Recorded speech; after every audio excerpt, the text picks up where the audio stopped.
Hello everyone, আসসালামু আলাইকুম। চলো আজকে লাইব্রেরিতে পড়ার একটি বিকেল তোমাদের সাথে শেয়ার করি।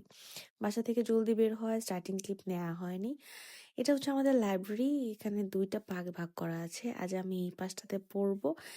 তো এই পাশটা পুরোটাই ফাঁকা। এই সাইড ফাঁকা লাইব্রেরি আমার ভালোই লাগে। আমি ওই কর্নারের টেবিলটাতে পড়বো।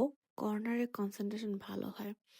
আসার সময় আমি এক কাপ চা নিয়ে এসেছিলাম। চলো পড়তে শুরু করি আমরা। পড়তে বেশ জিনিস লাগে, তোমরা দেখছো। আজকে লাইব্রেরিতে স্টুডেন্ট কম হয়, পড়তে বেশ ভালো লাগছিল। চারপাশ বেশ নীরব ছিল। বেশ অনেক সময় পড়ার পর নিচে চলে গেলাম চা খেতে। আমি সচরাচর এই দোকানটাতে চা খাই, কারণ তোমাদেরকে দেখাচ্ছি। মামা কনডেন্স মিল্ক দিয়ে চায়ে এমন একটা ঘুটনি দেয় যে চায়ের টেস্টই দ্বিগুণ হয়ে যায়। এই যে হচ্ছে আমার চা। পেছনে আমার কলেজের একটা বিল্ডিং।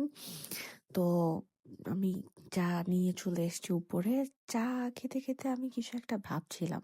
কি ভাবছিলাম আমার খেয়াল নেই। চা খাওয়া শেষ করে আমি আবার পড়তে শুরু করে দিই। আজকের পড়াটা একটু কম ছিল, যার জন্য লাইব্রেরিতে বসে আমি পুরো পড়াটা শেষ করতে পেরেছি। তো পড়া শেষ করে আমি বাসায় চলে যাব। আমি এখন বই গুছিয়ে এখন বাসার দিকে রওনা হয়ে যাব। তো তোমাদের সাথে আবার দেখা হবে পরের কোনো একটা ভিডিওতে। আজ এই পর্যন্তই, টাটা।